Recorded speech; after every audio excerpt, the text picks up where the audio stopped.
이 말씀 마태복음 18장 21절에서 35절 말씀입니다. 마태복음 18장 21절에서 35절 말씀을 제가 읽게 드리겠습니다. 그때에 베드로가 나와 이르되 주여 형제가 내게 죄를 범하면 몇 번이나 용서하여 주리이까? 7번까지 하오리이까? 예수께서 이르시되 내게 이르노니 7번뿐 아니라 7번을 70번까지라도 할지니라. 그러므로 천국은 그 종들과 결산하려 하던 어떤 임금과 같으니 결산할 때에 10,000달란트 빚진 자 하나를 데려오매 갚을 것이 없는지라. 주인이 명하여 그 몸과 아내와 자식들과 모든 소유를 다 팔아 갚게 하라 하니 그 종이 엎드려 절하며 이르되 내게 참으소서 다 갚으리이다 하거늘 그 종의 주인이 불쌍히 여겨 놓아 보내며 그 빚을 탕감하여 주었더니 그 종이 나가서 자기에게 100데나리온 빚진 동료 한 사람을 만나 붙들어 목을 잡고 이르되 빚을 갚으라 하매 그 동료가 엎드려 간구하여 이르되 나에게 참아 주소서 갚으리이다 하되 허락하지 아니하고 이에 가서 그가 빚을 갚도록 옥에 가두거늘 그 동료들이 그것을 보고 몹시 딱하게 여겨 주인에게 가서 그 일을 다 알리니 이에 주인이 그를 불러다가 말하되 악한 종아 내가 빌기에 내가 내 빚을 전부 탕감하여 주었거늘 내가 너를 불쌍히 여김과 같이 너도 내 동료를 불쌍히 여김이 마땅하지 아니하냐 하고 주인이 노하여 그 빚을 다 갚도록 그를 옥졸들에게 넘기니라. 너희가 각각 마음으로부터 형제를 용서하지 아니하면 나의 하늘 아버지께서도 너희에게 이와 같이 하시리라. 아멘.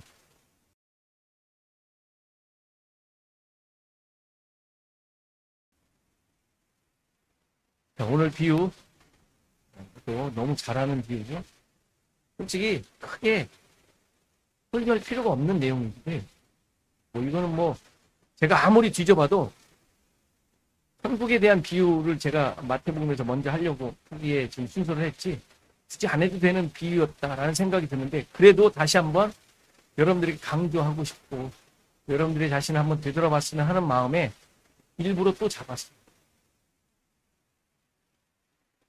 이 비유의 앞뒤 문맥을 보면 어쨌든 베드로가 용서에 대한 질문을 하게 되는데 그 질문을 예수님께서 이제 대답하시면서 이 비유를 천국 비유를 말씀해 주신 내용입니다. 형제가 나에게 죄를 지면 얼마나 용서해 줘야 합니까? 한 7번이면 될까요? 하고 얘기를 했는데 예수님께서 7번이 아니라 70번씩 7번이라도 용서하라 라고 말씀하시고 이 비유를 말씀해 주신 거예요. 어떤 왕이 종들과 계산을 하게 됐어요. 월급을 주려는 건지 아니면 무슨 뭔가를 해야 될 일이 있었는지. 흔히 10,000달란트 정도를 빚지려면 그냥 단순한 집에서 일하는 종은 아니었을 거다. 어떤 관리였을 거다라는 생각도 해요. 그렇게 해석을 해. 그건 중요치 않습니다. 어쨌건 계산을 하게 되었는데 10,000달란트 빚진 종이 있었던 것이죠. 어쨌건 이 종이 뭔 짓을 했는지 모르지만 어마어마한 빚을 진 것이죠. 온 가족을 동원해서 갚으라 라고 했는데 이 종은 참아달라 반드시 갚겠다라는 청원을 하죠. 그런데 주인이 그를 보니까 너무 불쌍해요. 온 가족이 동원해도 못 갚을 게 뻔해요. 그래서 그 빚을 다 탕감해 주었다.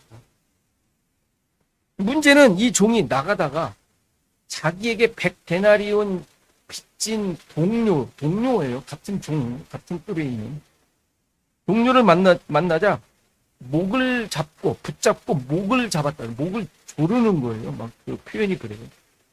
목을 조르며 빚을 다 갚으라 하고 협박을 했고 그도 똑같이 참아달라. 내가 다 갚겠다. 라고 청혼을 했지만 듣지 않고 그를 감옥에 쳐넣습니다. 이 정도만 해도 우리도 이제 화가 나죠. 어떻게 저런 놈이 다 있을까? 당연히 그렇지 않습니까? 주변에 일어나는 수많은 그런 일들 많잖아요. 그렇죠? 이를 본 또 다른 동료가 주인에게 그 사실을 다 전했고 주인은 그 종을 불러다가 이렇게 책망합니다. 악한 종아, 네가 빌 위에 모든 빚을 탕감해 주었는데 그렇다면 너도 내가 은혜를 베푼 것 같이 네 동료에게 은혜를 베풀어야 되지 않겠느냐. 너무 당연한 얘기예요. 뭐 뻔한 얘기예요. 하면서 빚을 다 갚을 때까지 옥졸에게 감옥에 넘겼다. 그래서 결론으로 너희가 자기 형제를 진심으로 용서하지 않으면 하늘에 계신 내 아버지께서도 너희에게 그렇게 하실 것이다. 라는 말씀으로 얘를 마무리합니다. 더 이상 무슨 여러분들의 특별한 이해나 특별한 의미가 있을까요? 없습니다. 어쨌건 결론이 좀 무섭게 결론이 나죠. 나에게 죄를 지은 자를 용서하지 않으면 빚진 것, 무슨 빚을 졌겠죠. 그들을 용서하지 않으면 우리도 용서받지 못할 것이다 라는 말씀으로 들려요. 그렇다면 여러분들은 어떨 것 같아요? 지금 현재 상황에서 여러분들은 용서받을 것 같습니까? 감옥에 갈 것 같아요? 상감받아서 자유로울 것 같아요?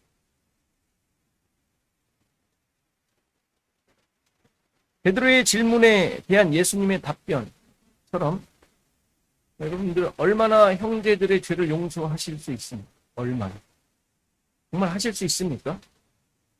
7번 하실 수 있어요? 베드로가 말한 7번. 한국 사람들은 3세판이니까 3세번은 하실 수 있어요? 3세번? 참어린 3번이면 살인을 면한다. 뭐 이런 속담도 있어요. 그냥 우리 하는 말. 그런 적 있습니까? 정말 3번 참으신 적 있으세요? 3번이라도? 똑같은 거 가지고. 똑같은 거 가지고. 야, 너 또 그러냐? 너 또 그러냐? 또 그러냐? 까지 할 수 있냔 말이야. 이게 그런 얘기는 아닌 것 같아요.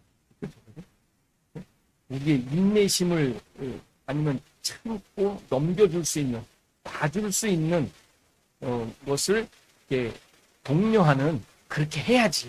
그래도 인간이면 그 정도, 크리스찬이면 적어도 7번 정도는 하야 되지 않겠어? 라는 식의 어떤 여러분들의 삶 속에서의 경험하는 것들을 접고 넘어가는 것을 요구하는 말씀 같지는 않습니다. 네? 그렇게 하지도 않았고, 그러니까 우리는 다 감옥에 가요. 네? 이 표면적인 내용으로 봅니다. 우선 베드로의 질문이 나온 배경을 보면 그 앞서 15절부터 형제가 죄를 범했을 때 어떻게 하라 그래요? 직접 가서 번고를 하랍니다. 그 말을 들으면 형제를 얻는다. 근데 안 되면 한두 사람을 데리고 가서 확증을 하래요. 그가 정말 그랬는지, 거부했는지, 아니면 인정했는지. 거기서도 안 되면 어떻게 하래요? 교회에 말하래요. 공적인 게 됩니다. 그리고 말하고, 그래도 안 들으면 어떻게 하라고요? 이방인과 세리처럼 여기는. 이 설교 제가 예전에 마태복음 할 때 했었는데, 이방인과 세리는 버림받은 자들이죠. 배나 돼지 취급하던, 짐승 취급하던 대상들이었어요. 그렇게 취급하라는 이야기일까요? 배나 돼지처럼, 야, 내 버림. 제하고는 이제 상종도 하지 마. 하나님께서 그렇게 말씀하세요? 여러분들이 기분 나쁘고 정당하게 행하지 않는 자들에 대해서 야, 제 상종도 하지 마. 이렇게 가르치셨겠어요? 그건 아무리 생각해도 말이 안 되잖아요. 그렇죠? 그랬으면 뭐 예수님 이 땅에 왜 오셨겠어요? 원수 같은 자들 상종도 말아야 되는데 그를 구하러 오셨는데. 그런 존재로 취급하라는 말이 아니라 그렇게 버림받아 쓸모없는 존재들의 친구가 되신 예수님처럼 행하라는 거예요. 예수님처럼 여기라는 거예요. 쓸모없는 자, 아무것도 쓸 가치가 없는 자. 누구예요? 우리들. 우리 가치 없는 자들 아니에요? 인재는 아니에요? 그렇게 생각하시면 안 돼요. 응? 죽어가던 거 건져줬더니 살려줬더니 보따리 내로라는 식의 신앙생활을 하시면 안 된단 말이에요. 있잖아요.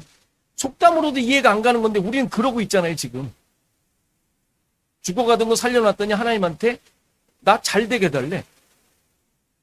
이게 말이 됩니까?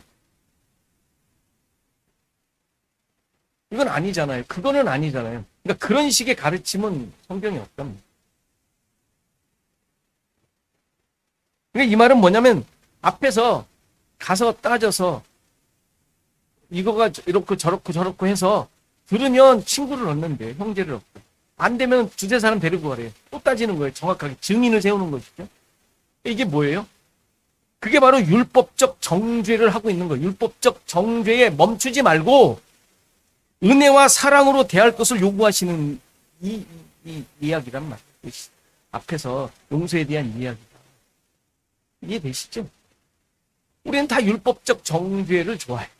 그렇게 요즘 재판을 많이 하는데 그런 재판식의 것을 아주 그런 것으로 쾌감을 얻으려고. 그거는 법에서 그렇게 하는 거예요. 근데 신자들의 기준은 그걸로 쾌감을 얻으면 안 되는 거예요. 여러분들의 만족을 시키기 위해 성경이 있어요? 하나님 나라가 여러분들을 만족시키는 거예요? 하나님의 만족이 있으니까 내가 기뻐하는 거예요. 내가 기쁘니까 하나님께서 그렇게 해주시는 게 아니라 하나님의 기준이 그렇다니까 내가 수긍하고 따르고 그것으로 나를 다 맞춰가는 거가 우리의 신앙생활이잖아요. 우리는 왜 거꾸로 하려고 그러지? 그러니까 그 다음에 뭐라 그래요? 너희들이 땅에서 매면 하늘에서도 매이고 땅에서 풀면 하늘에서 풀릴 것이라고 얘기를 하죠. 지금 읽진 않았지만 그 앞에 내용이 지금 그런 내용이 계속 나와요. 18장의 내용이. 이게 뭐예요? 땅에서 매면 하늘에서도 매이고 땅에서 풀면 하늘에서도 풀린대요. 지금 약간 반대 아니에요? 하늘에서 이루어진 것이 땅에 이루어져야 되잖아요. 우리가 늘 외우고 있는 주기도문 하늘에 이루어진 것처럼 땅에서도 이루어진 것이 하나님의 일하심의 내용이잖아요. 그런데 이건 약간 반대 아니에요? 땅에서 매면 하늘에서도 매인데. 지금 무슨 얘기예요? 지금 이 나라가 무슨 나라라고요? 하나님 나라라는 얘기예요. 하나님 나라의 원리와 원칙과 모습을 설명하고 있는 거예요. 그러니까 여러분들이 하는 일이 뭐예요? 하나님의 뜻을 이행하는 거예요. 그런데 여러분들 자기 욕심을 챙기겠어요?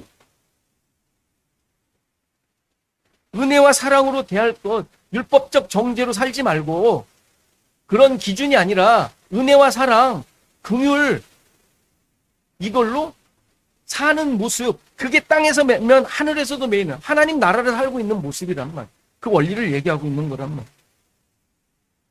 그리고 너희 중 두 사람이 합심하여 구하면 하늘의 아버지께서 이루실 것이고 두세 사람이 모인 곳에 내가 있을 것이라 약속한. 이건 하나님 나라에 살고 있는 지금 하나님 백성들이 이 땅에서 살고 있는 자들의 삶의 모습을 얘기하고 있는 거예요. 하나님 나라가 이루어진 그리고 하나님 나라가 이루어진 증거를 가지고 사는 자의 모습을 설명하고 있는 거예요. 지금 그 앞에 내용이. 그러니까 이런 말씀을 듣고 나니까 굉장히 겁이 나는 거죠. 베드로가 야 이거 쉽지 않네. 단순하게 생각했을 거 아니에요. 그러니까 지금 묻는 거예요. 얼마나 용서해야 되죠, 그럼? 이렇게 나오는 것이죠. 아직 율법적 존재로 있는 것이니까. 그러니까 여러분들이 어떤 상황을 보고, 야, 이거 어떻게 용서를 하고, 야, 이거 어떻게 바르게 살 수 있겠어? 라는 생각이 바른 생각 같지만, 하나님 나라 백성의 생각은 아닌 거예요. 율법적 세계에서 율법적 가치관을 가지고 있는 자의 상상인 것이죠. 그걸 지적해주는 내용이에요. 오늘 본문이. 도저히 이방인과 세리를 친구로 여길 수 없는 것이죠. 어떻게 친구로 여겨요? 사도행전의 10장이죠. 베드로에게 하나님께서 환상을 보여주시잖아요. 보자기에서 뭐가 내려와요? 거기 무슨 족발 부정한 것들이 내려오잖아요. 그거 먹으라고. 그래서 베드로가 뭐라 그래요? 못 먹겠다. 나는 정한 것만 애써서 율법을 지키는 자였는데 이거 더러운 거 못 먹는다. 3번 내려와서 먹으라고 하잖아요. 내가 깨끗하다고 했는데 네가 왜 못 먹냐고. 그러면서 무슨 사명을 주세요? 누구한테 가라 그래요? 백부장? 고넬료한테 가라 그러잖아요. 고넬료. 이탈리아의 백부장. 이방인이죠, 이방인.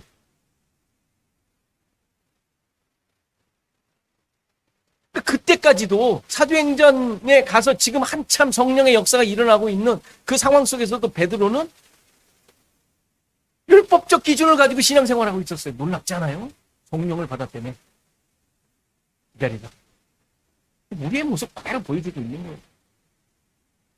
도대체 얼마나 성령의 불로 태워져야지 될까요? 얼마나? 줄 때까지. 그런 게 줄 때까지.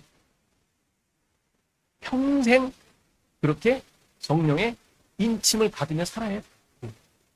아니면 이러고 있다니까요. 또 횟수 생각하고 야 이거 얼마나 좀 그 사람을 용서해 줄 수 있을까? 이런 거나 막 이런 거나 계산하고 이건 아니죠. 이런 부정한 것, 율법적인 그런 어떤 기준, 경계가 무너지지 않았던 그런 용서를 할 수가 없겠던 이런 질문이 나올 수가. 그러니까 오늘 이게 베드로가 질문하는 것에 대하여 예수님께서 대답해 주신 그 내용은 70번씩 7번, 490번이라고 얘기도 하고 원어적으로 보면 77로도 번역할 수 있어요. 77. 원어적으로는 똑같은 단어예요. 그러니까 이 답변이 무엇을 얘기해 주는 거예요? 하나님 나라의 원리, 하나님 나라의 모습, 하나님 나라의 원칙, 기준을 설명해 주는 내용이다. 그러니까 당연히 비유도 그렇게 이해를 하셔요.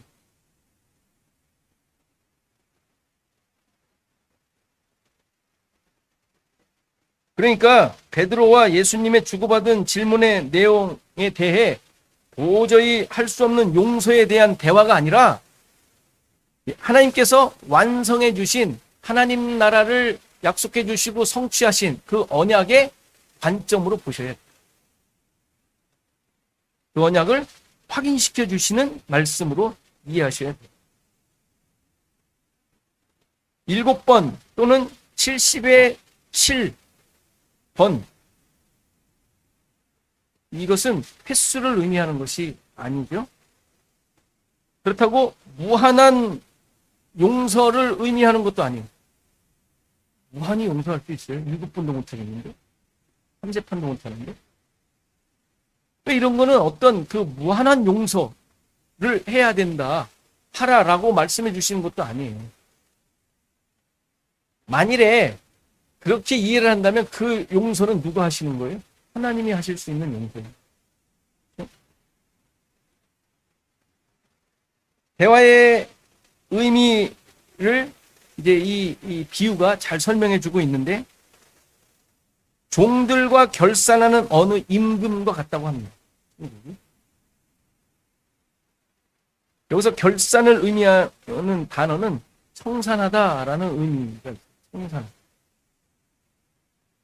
부채를 밝혀내어 책임을 지운다라는 의미의 단어가 아니라 그 반대 개념인 모든 것을 다 갚아버린다는 의미의 이야기입니다.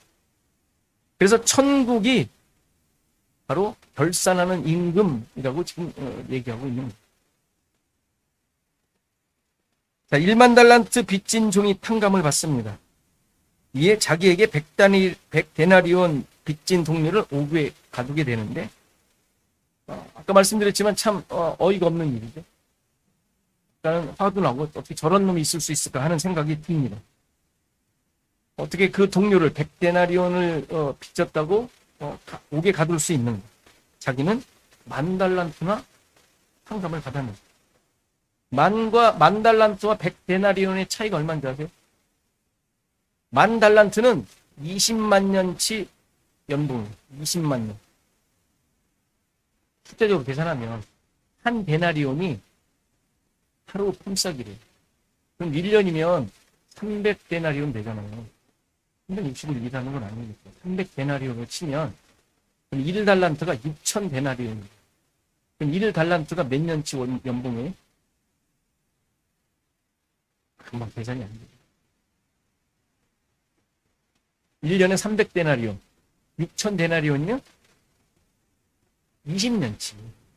20년치. 맞잖아요. 그죠? 이게 뭐, 수학도 아니에요? 산수예요? 그럼 1달란트가 20년치니까 1만 달란트면 20만 년치 아니에요. 그죠? 숫자 되시죠? 400데나리움은 얼마예요? 1년치가 300데나리움이니까 100데나리움이면 3분의 1년치. 넉 달치 월급입니다. 그러니까 넉 달치 월급을 빚진 자에게 20만 년치 탕감받은 사람이 그걸 받으려고 해요. 20만 년치라면 뭐 계산하면 뭐 얼마가 나오겠죠. 한 14조 나오더라고요.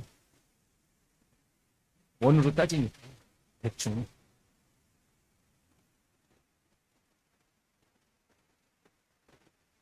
생각해 보세요. 벌 수 없는, 갚을 수 없는 돈을, 자기가 감당할 수 없는 돈을 탕감받았으면 나에게 100데나리온 그걸 빚졌으면은 아이씨 기분이다, 안 갚아도 돼 할 것 같아요. 그거라도 받고 싶은 마음이 생길 것 같아요.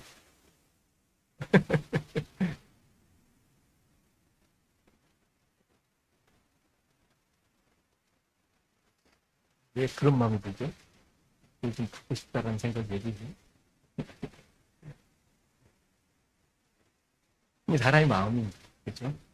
완악하지. 근데 지금 여기서 말하는 것은 풀 수 없는, 벌 수 없는, 상상할 수 없는 것을 탕감받았다라는 것과 충분히 내가 무시할 수 있는 액수에 대한 이야기. 다시 말해서 1만 달란트 빚진 것은 죄인인 우리의 처들이에요. 맞죠? 그럼 100데나리온 빚진 자는 누구예요? 100데나리온 빚진 자는 누구예요? 1만 달란트 탕감받은 자는 나잖아요. 여러분들, 나 자신. 그럼 100데나리온 빚진 자는 누구예요? 이거 모르시면 안 되는데. 100데나리온 빚진 자는 누구예요, 도대체? 누구예요? 어? 몰라? 이. 여러분들의 이. 뭐 좀 이렇게 가시 같은 사람부터 시작해서 모든 다 이유. 이게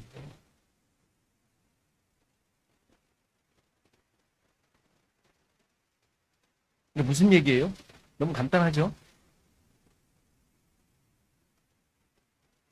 이웃들을 용서하고 불쌍히 여기고, 여기 다 나오는 말대로 불쌍히 여겨서 내가 어떤 존재인지 나의 존재 기준과 가치를 생각하는 사람입니다. 신자들이 가지고 있는 이런 사랑과 용서의 근거가 어떤 것인지 잘 설명해 주십니다. 그런데 왜 우리에게는 이러한 사랑과 용서가 없는 것일까? 여전히 우리의 삶이 인간적 기준과 세상의 가치로 살아가고 있기 때문에, 그래서 거기에 우리의 모든 것들이 집중되어 있습니다. 그것을 얻으려고, 또 그것을 지키려고 혈안이 되어 있기 때문에.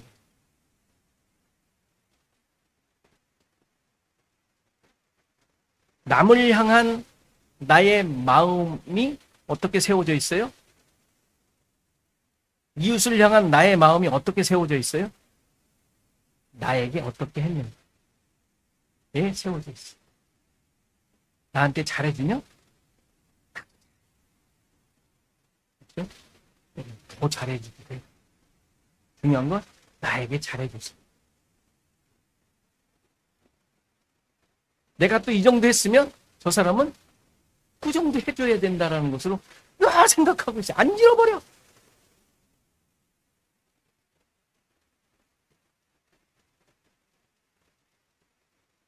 그러니 용서가 되겠냐고. 용서도 마찬가지. 내가 먼저 해 주었다고 생각되면 저쪽도 당연히 그런 정도는 나에게 해줘야 되는 것을 빚으로 갖고 있는 거예요. 빚으로. 내가 받아야 할 채무로 갖고 있는 거예요. 나는 다 탕감 받았는데 그것이 없어졌는데 상대방에 대한 것은 계속 갖고 있는 거예요. 베드로가 7번을 얘기한 율법적인 자기의 기준으로 최대치를 말하는 거예요. 이 정도면은 뭐 내가 했다고 하지 않겠어 라는 일반적인 그 당시에 뭐 많은 사람들이 그런 최대치, 최고치로 생각되고 있는 숫자였었겠어요. 그런데 예수님께서는 베드로에게 그런 인간적 의도에 대해 하나님 나라의 기준과 내용으로 설명하고 계십니다. 7번을 70번을 7번. 아까도 말씀드린 대로 490번으로 이해할 수도 있고 77이라는 것으로 이해할 수도 있어요. 당연히 그것도 횟수를 의미하는 것이지 아니지만 횟수를 의미하는 것도 아니지만 아까 말씀드린 대로 무한한 횟수도 말하는 것이 아니에요. 성경에서 7, 70, 77은 하나님 나라의 완성, 하나님의 뜻의 성취를 의미하죠. 우리는 앞에서 계속 했어요. 창조의 완성. 단순히 창조의 완성만을 말하지 않아요. 구원의 완성이에요. 그게 안식이에요. 안식. 완전한 안식. 7째 날에 안식하시는 거예요. 완전한 구원이 성취돼요. 가인에게 벌을 어떻게 해요? 가인을 죽이는 자에게는 벌이 7배 하면서 표를 주시죠. 이게 뭐예요? 가인 죽이면 내가 가서 보복하시겠다는 얘기예요? 그 얘기가 아니라고 했어요. 다시 가서 읽으세요. 하나님께서 완전한 벌을 받으시겠다는 의미로 가인에게 구원의 표를 주시는 거예요. 예수 그리스도를 상징하시는 거예요. 죄인을 향한 하나님의 죽으심을 그에게 주는 거예요. 개를 죽이면 니들 죽을 줄 알아? 이게 아니라. 근데 그것이 나중에 라멕에게 가서는 77배로 바뀌어요.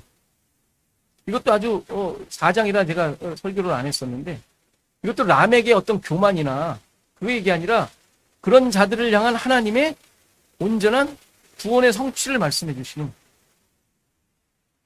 그 은혜를 가인을 통해 보여주신 그 은혜를 또다시 라멕에게도 이루어 주시겠다라고 구원의 이야기를 계속하고 있는 거예요.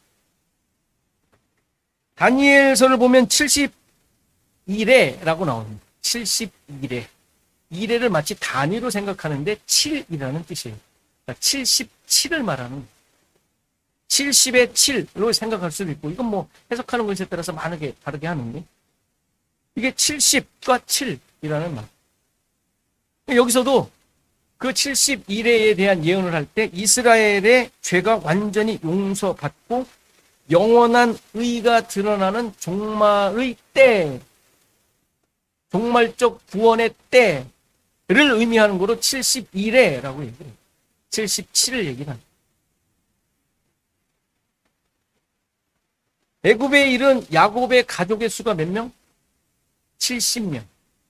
이게 뭐예요? 구원의 완성. 하나님 나라 백성들이 갔잖아요. 하나님 나라 백성 12명이 가는데 몇 명이 가요? 70명이 가는 거예요. 하나님 나라 백성을 완전한 구원을 의미하는 것이죠. 이스라엘이 바벨론 포로로 있었던 기간이 얼마예요? 70년. 딱 맞게 365 곱하기 70이었겠어요? 그런 하루 뭐 이런 게 아니고 70이라는 숫자를 굳이 쓴단 말이에요. 하나님의 뜻의 성취를 얘기하고 있는 거예요. 이게 모두 구원을 의미하고 하나님의 구원이 어떻게 이루어졌는지를 드러낼 때 7, 70, 77로 얘기해요. 이런 의미는 성경에 여러 군데서 계속 나타납니다. 따라서 7번을 70번씩 70번을 7번 용서하라는 말은 바로 하나님 나라에서 이루어진 하나님의 뜻, 계획, 하나님의 구원, 하나님의 은혜, 그로 말미암은 안식, 기쁨 등을 이미 소유한 자들로서 살아가라라는 말씀을 하는 거예요. 그렇게 용서하라라는 말.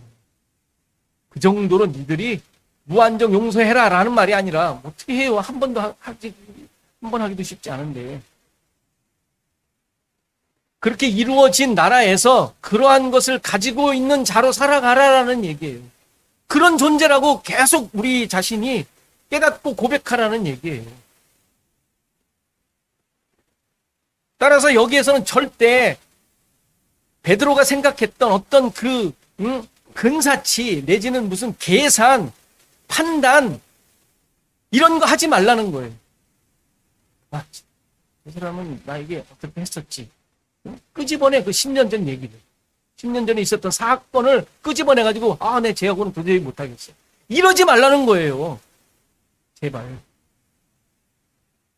평가하고 비교하고 선택하고 자기가 취사 선택해. 저 사람은 좀 낫고 저 사람은 아예 안 되고 이런 식인 거예요. 이게 다 지금 베드로가 말했던 7번쯤 하면 될까요? 라고 거기 이 얘기를 합니다. 우리 자신들을 깊이 한번 돌아보시기 바랍니다. 이렇게 계산적이지 않은지, 남을 의식하고 그들을 평가하며 판단하고 있진 않은지. 오늘 본문 31절을 보면 몹시 딱하게 여겼다고 얘기를 해요. 딱하게 여겼다.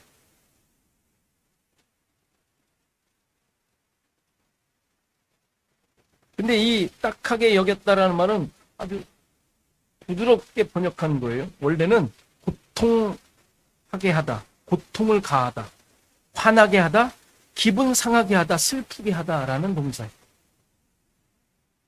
그러니까 동료들이 그것을 보고 어떤 마음이 든 거예요? 너무 기분이 상한 거예요. 그러니까 남에게 고통을 주는 모습이었던 것이죠. 이 만달란트 상담받은 자의 모습이 다른 사람에게 고통을 줘. 그러니까 여러분들의 모습으로, 행동으로, 말로 다른 사람에게 고통을 주고 있지는 않은지 더 생각하세요. 돌아보세요. 하나님 나라 백성이니까. 반대로 33절에 나온 대로 남을 불쌍히 여기는 마음은 있는지 이것도 생각하세요. 나보다 못해서 불쌍한 마음을 갖는 것이 아니라 하나님의 백성으로서 가지고 있는 풍요로움에서 나오는 업신여기지 않는 마음이에요. 너무 쉽게 업신여길 때가 많죠. 풍요로움이 있으면 업신여길 수가 없고, 너그러움이 있고, 하나님의 자녀로 하나님으로부터 그 갚을 수 없는, 상상할 수 없는 것을 탕감받은 자로서 나오는 여유와 기쁨에서의 공유를 합니다. 어떻게 형용사로 많이 어떻게 할 수가 없어요. 저도 말도 부족하고. 아무튼 그러한 자로서 나오는 불쌍히 여기는 마음.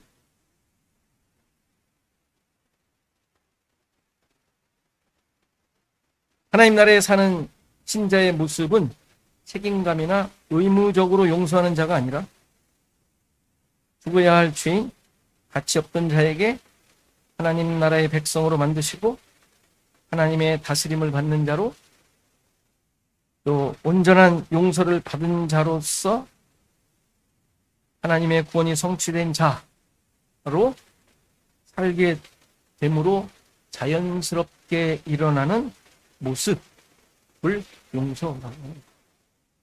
용서는 억지일 수는 없지. 만일에 억지가 된다면 아직 은혜를 깊이 깨닫지 못합니다. 우리의 숙제예요. 저절로 용서가 막 되겠습니까? 안 되죠. 은혜를 가지고 나 자신을 돌아보고 훈련하세요. 방법이 없어. 이게 갑자기 무슨 예수 믿으면 뭐 그 다음날 뭐 그냥 모든 것이 다 꽃으로 보인다는 사람이 가끔 있는데 그 3일밖에 안 그래요. 안 그래요? 집에 가면 남편 부인이 또 못 살게 할 텐데 꽃으로 보였던 게 다시 시든 죽어가는 또 다 바뀌어요. 금방 바뀌어요. 그런 걸로 확인하는 게 우리 계속 평생 죽을 때까지 성령의 인을 계속 불의 인을 계속 맞아 평생 노력하며 죽어가요.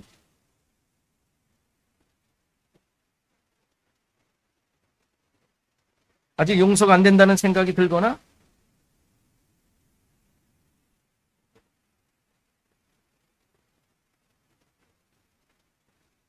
그러한 대상이 있다면 아직 내 자신이 깊이 은혜를 깨닫지 못했구나. 자책하셔야 돼요. 미워하지 마. 왜 그 사람을 놔두겠어요? 여러분들 주위에. 그런 상황이 왜 계속 펼쳐지겠냐고. 훈련하라고. 우리 하나님 백성들에게.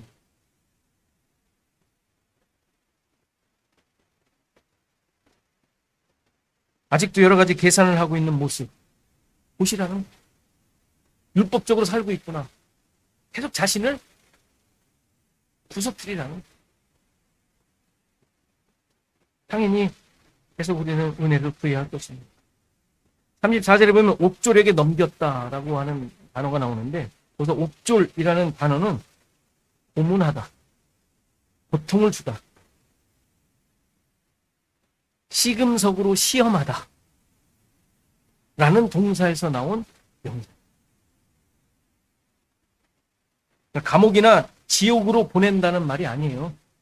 여러분들 앞에서도 몇 번 했어요.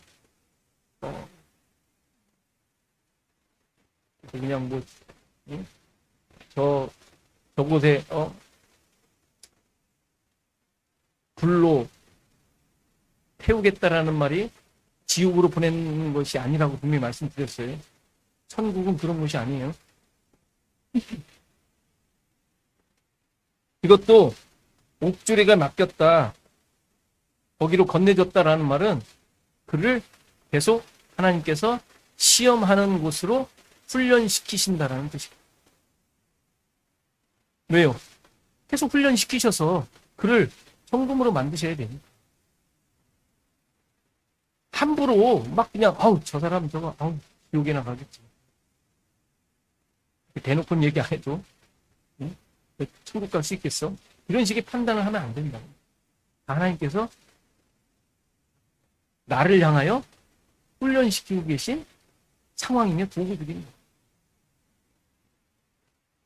훈련시켜서 그것을 다 갑도로 탕감되도록 나 자신에게 있는 율법적 기준들이 아직도 세워져 있는 것들이 계속 없어지고 깨어지고 부서지도록 하나님께서 넘기셨다라는 거예요. 이스라엘 백성들이 천국 백성임을, 하나님의 백성임을 확인시키기 위해 40년의 광야 삶이 있었다는 거 잊지 않으세요? 여러분들 계속 광야 삶 살고 있는 애국 생각하지 마세요. 거기에 있었던 거 생각하지 마세요. 그것으로 지금 살아가는 상황이 아니라는 걸 기억하십시오. 나를 향한 하나님의 구원이 완성된 자, 모든 것이 탕감되어 하나님의 것으로 소유된 자라는 사실을 기억하고 여러분들의 모든 삶에 이러한 은혜가 지배하는 삶이 되기를 바랍니다.